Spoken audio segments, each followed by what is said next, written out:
Alright, today we are going to be talking about the Mac. So, not this Mac, which is a 2018 MacBook Pro 15-inch if you are interested, but the new Apple Silicon ARM-based Macs.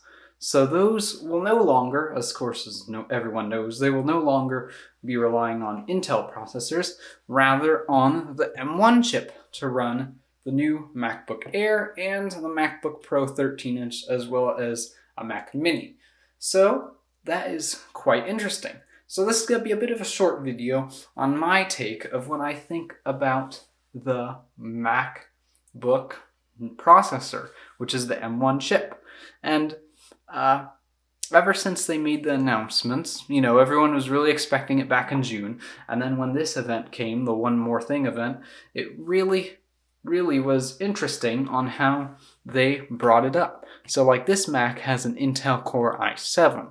So it's a 6-core, 12-thread processor. The new ones have an 8-core system. No threads, so no hyper-threading as Intel knows it, or AMD, it's another type of term, but it's basically the same thing, doing a multiple of 2 and you get the threads of the cores, but that's another video. But basically, if you look, they don't really have any threads. Basically, it's just 8 cores. So those 8 cores are translated into, they're translated into 4 efficiency cores and 4 high-performance cores, which makes sense on a MacBook of that caliber. A 13-inch MacBook Pro and the MacBook Air, they're both set up to, be made for high-efficiency battery life, and that is what those exactly do.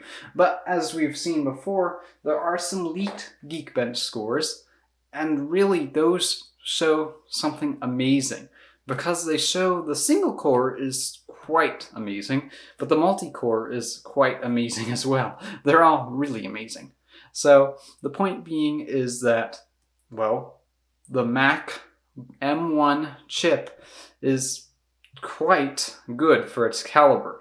And really, when we stack it up against other Macs, it shows us that, one, it's really a good chip that Apple's made for their first thing. And two, if we're getting that type of performance, which is evidenced on the Geekbench scores, if you show it up, it's about on par with MacBook Pro 16-inch i9s there. So that is actually quite crazy. And keep in mind, guys, this is the base one. So this is what I want to sort of get in everyone's head. This is the base variant, the M1, which is going to be their weakest chip, essentially, in the Mac lineup. So, of course, in the 16-inch MacBook Pros, they might have like the M1X. I'm not quite sure about the naming scheme here, but it's just my guess. They might have the M1X or something, but imagine that. It's going to be even more powerful than the M1. So, at least has to be twice as powerful, because, considering this, the i5s in the regular Macs are the Intel-based Macs. They're good, they're okay, but if you compare an i5 or an i7 in those types of Macs and compare them to the i7 and i9 built into these Macs, the 15-inch, 16-inch now, and even the iMacs, they're leagues ahead of those Intel-based Macs in the base 13-inch MacBook Pro and MacBook Air. So imagine it has to be at least double the amount of processing power, which is going to be crazy. That's something that might be set up in the second quarter, first quarter, something around there, of where they are going to release those things. So I'm just really excited to see what Apple brings to the table. And really, it shows quite an amazing thing. The one thing that also brings over is the 5nm process. So you get the 5nm on this boy. We're getting the 7nm process from Intel. I believe it's 7nm, correct me if I'm wrong, but Intel's been on 7nm forever. It's just something that's not going to change. Maybe eventually, but yeah, slowly. They also have unified memory, which is quite interesting. So instead of having your DIMMs, your slots, or how it's soldered in, you still have those basic slots, but they're 2 sets of memory, so it's dual band, or quad band memory. They're having it solo band, I guess you could say. So one band of memory, essentially, which is basically all integrated into that chip, which is quite interesting, as well as the GPU. So everything is integrated into that little M1 chip, which is incredible. Before you had the T2 chip, you had all sorts of different chips. So now the fact that, you know, your GPU, your CPU, your neural engine, and your RAM is all in one compact chip. Agreeably, it costs a lot of money to make that and a lot of research and development to do that. But in theory, on paper, and in real life, time will tell and show that basically that having all those things in that one chip really assist things, because you don't want to be running around from one end of the MacBook to the other end of the MacBook to be getting that information. Even though it's traveling super, super fast, believe it or not, having information in one place and having, you know, all of your utilization for things, your RAM, all the hardware that you need in that one chip really helps it a lot. And plus, power efficiency goes way up. Now, the one thing that I don't like that Apple did, and that was normally their fault, was their really stupid graph. I don't even know what they're comparing it to. A latest PC laptop chip? I mean, really? Is this an AMD or an Intel?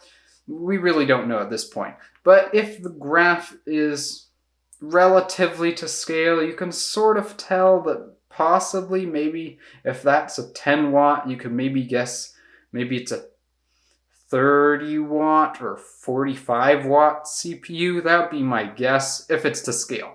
But really, guys, Apple, as speaking to you, Apple guys, you did a really poor job in creating this. I have no idea what is going on. There's no numbers, there's no nothing.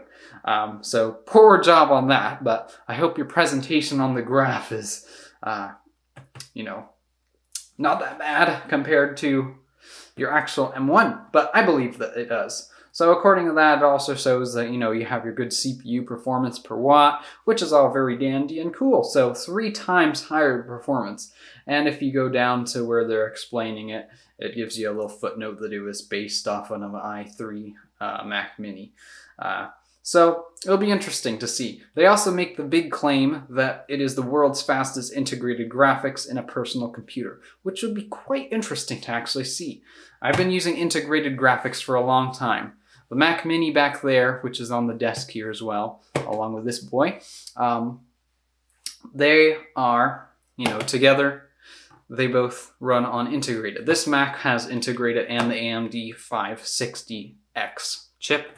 So 4 gigs of GRAM, and then that one just has the stupid integrated, which, you know, it doesn't do much. So back to the topic, it'd be really, really nice to see if integrated graphics could, you know, really ramp up that thing. Because I know NVIDIA had some, like the M150 graphics, those were in the Razer books, Razer laptops, and they did decent.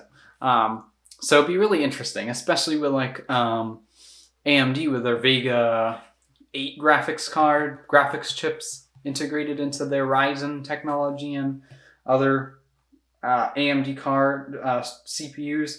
Be interesting to see how that stacks up. Agreeably, you're not going to be getting like, you know, GeForce, even 1060, you know, specs. It's integrated graphics, so you can't really expect much, but I guarantee you that for integrated graphics, it is going to set the bar and raise the bar. So that's just my little thing. It's 8-core GPU, as I said before. The graphs are sort of crummy, but, you know, I hope that we can set aside the graphs and see some cool, cool things. So I hope that sums it up for you guys. The plus is you get a lot of battery life. 20 hours of battery, which is incredible. Definitely hands down much better than this. So I hope to see you all in the next video. We bought a HomePod Mini, so I will definitely be doing a review on that. So just a quick little update to show you what's going on. So I'll see you in the next one. Peace. Oh guys, before you go, I just want to show you this funny little thing. After upgrading to macOS Big Sur, that, you know, that little error message that, well, not message, that error sound that brings up when, you know, you press a key and it's not supposed to do anything. It sounds like this. Whoops, I don't know why it keeps doing that. It's no longer you know, that bloom sound. Well, it's hard to sell, but it's no longer that. They did change that out. And, you know, speaking of which, Big Sur is amazing. So, peace. I'll see you in the next one.